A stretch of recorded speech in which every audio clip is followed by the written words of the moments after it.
নমস্কার বন্ধুরা, আমি দিশা আপনাদের সবাইকে জানাই অনেক অনেক স্বাগত। আজকে আমি ফুলকপি বাঁধাকপির ফেলে দেওয়া কিছু অংশ দিয়ে আজকে আপনাদেরকে করে দেখাবো একটি রেসিপি। আজকে আমার রেসিপি কপির ডাঁটা চচ্চড়ি।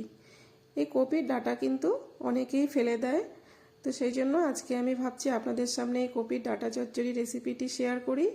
তো দেখুন, আমি এখানে দুটো কপির ডাঁটা নিয়েছি। নিয়ে এখন কিন্তু আমি কেটে নিচ্ছি।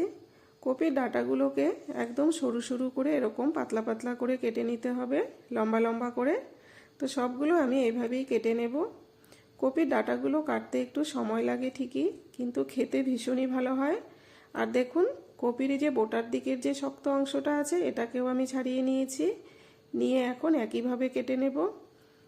আর এই শক্ত অংশটা কিন্তু উপর থেকে শক্ত মনে হলেও ভেতরটা কিন্তু একদম আলুর মতো নরম। তো দেখুন, কপির ডাঁটা কাটা আমার হয়ে গেছে। এখন আমি একটা বেগুনও কেটে নিচ্ছি। এখানে খুব সামান্য বেগুন দিয়েছি, আর সাথে একটা টমেটো আর একটা আলু আমি ঠিক একইভাবে কেটে নেব। বেগুন, টমেটো, আলু এগুলো ডাঁটা চচ্চড়ির সঙ্গে দিলে পরে একটু সবজিটা নরম হবে আর খেতেও খুব ভালো লাগবে। তো দেখুন, সব সবজি কেটে ধুয়ে নিয়ে চলে এসেছি। এখন এখানে কড়াইটা বসিয়ে দিয়ে কড়াতে পরিমাণ মতো সর্ষের তেল দিয়ে দিলাম। তেলটা গরম হয়ে গেছে, এর মধ্যে দিয়ে দিলাম কালো জিরে। কালো জিরেটা দিয়ে একটু নাড়াচাড়া করে এর মধ্যে ডাঁটা, আলু সব কিছু দিয়ে দিলাম। দিয়ে এর মধ্যে সামান্য নুন আর হলুদ দিয়ে ডাঁটাগুলোকে ভেজে নেব।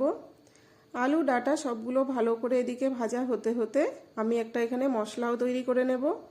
এখানে দেখুন, আমি মিক্সিতে এখানে বাটিতে নিয়ে নিলাম 3টে লঙ্কা, 3 টুকরো আদা, 4-5 কোয়া রসুন আর সামান্য একটু সর্ষে নিয়েছি।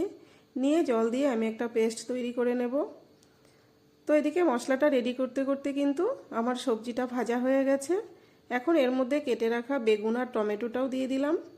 দিয়ে এখন সব কিছু খুব ভালো করে আরেকটু ভেজে নেব। এভাবে ভেজে নেওয়ার পর এখন পেস্ট করে রাখা মশলাটা আমি দিয়ে দিলাম। দিয়ে খুব ভালো করে নেড়ে চেড়ে এভাবে সবজির সঙ্গে মিশিয়ে নিয়ে কিছুক্ষণ কষিয়ে নেব। এভাবে খুব সুন্দর করে কষিয়ে নিতে হবে।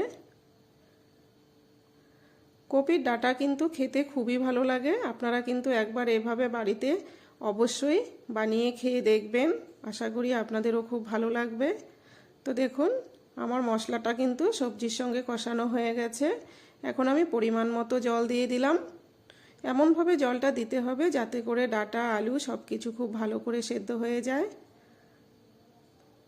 তো দেখুন, ঝোলটা আমার ফুটে গেছে আর সব কিছু খুব ভালো করে মোটামুটি সেদ্ধ হয়েই এসছে। এখন আমি সবার শেষে একটু চিনি দিয়ে দিলাম। চিনিটা এখানে স্বাদ মতো দিতে হবে। দিয়ে আমি নেড়ে চেড়ে চিনিটাকে সবজির সঙ্গে মিশিয়ে নিয়ে একটু ডাঁটাটাকে দেখে নিলাম।